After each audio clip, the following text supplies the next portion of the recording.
In 1954, a single blue mark on a map pulled an explorer west into unmapped valleys, delayed permits, failing health, and a Himalayan giant no one had yet dared to understand. Hey, glad you're here. Welcome to the Himalayan Journals. Here on this channel, we bring to you real stories from century old field notes. We try to keep it simple and calm here. Think of it as a documented history of the Himalayas from the early 1900s, covering stories of indigenous wisdom, epic expeditions, and groundbreaking science, passed on just as they were recorded. Subscribe, zone out, binge. In the autumn of 1954, J.O.M. Roberts planned another Himalayan journey, and once again, Nepal drew his attention. He had explored south of Everest in 1953 and earlier had traveled among the central giants with Tillman. This time, he looked west, across nearly 200 miles of country between Api and Dhaulagiri that remained almost untouched. A blue mark on the map, Foxumdo Tal at 14,000 feet, and the nearby peak of Kanjiroba, 22,880 feet, first caught his eye. The approach would lead up the Dhaulagiri to Tibrakot, but the area, though visited by museum collectors, was still virgin ground for high mountain exploration. As planning progressed, ambition shifted. The Barbung Kola, flowing from behind the main ridge of the Dhaulagiri Himal, led attention northward.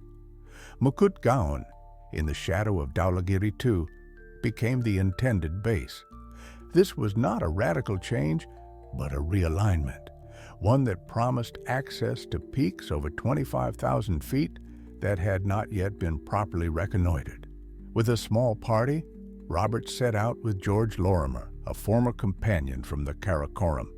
4 Sherpas were engaged, equipment purchased at great cost, and a post-monsoon departure fixed for early September. The final weeks before departure were uneasy.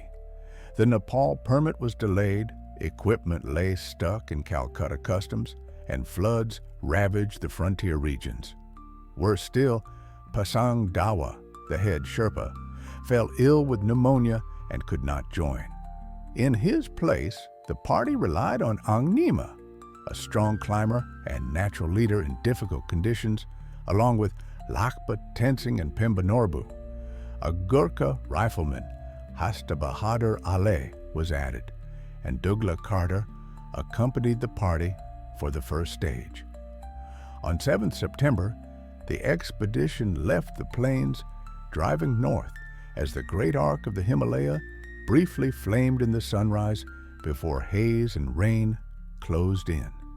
At Butwal, the expedition box was finally opened, loads were sorted, and the march began. The journey followed the familiar late monsoon pattern of rain, heat in the valleys, slippery tracks, and swollen rivers. After 12 days, they reached the Uttar Ganga at 10,000 feet, then crossed the Jangla Banjang at 15,522 feet and descended to Tarakat. Carriers changed repeatedly, bargaining was hard and progress slow, but on 5th October, after 28 days, the party reached Mukut at 14,000 feet. That same day, the monsoon ended, and clear skies followed. From Mukut, camps were established at 17,000 and 18,000 feet. 2 peaks of about 20,500 feet were climbed without great difficulty, giving confidence in views of surrounding 22,000ers. Dominating everything was the eastern face of Dhaulagiri II, rising almost sheer from 14,000 to 25,429 feet. After descending, the party planned to explore routes north of the range. While Lorimer acclimatized, Roberts and Lakpa examined the Dhaulagiri group from above the Barbung. The great peaks of Dhaulagiri 2 to 5 and Churan Himal stood clearly revealed, but access to their ice slopes seemed barred by steep gorges and difficult ice falls. While weighing these problems, Robert sighted Putha Hiunchuli. From about 21,000 feet, its northeast face appeared to offer a broad and moderately inclined route to the 23,750-foot summit. The decision was made. After further acclimatization and failed attempts on nearby peaks due to rotten rock and sudden snowfall, the party turned fully to Putha as winter approached. The approach up the Kaya Kola was slow and uncertain, with snow falling most afternoons. Camp On was established at 17,500 feet, Camp 2 at 19,500, and Camp 3rd at about 21,250 feet on 10 November. The weather improved, though wind and cold were severe. On the summit attempt, Lorimer and Lakpa were forced back by cold, but Ang Nima and Roberts continued.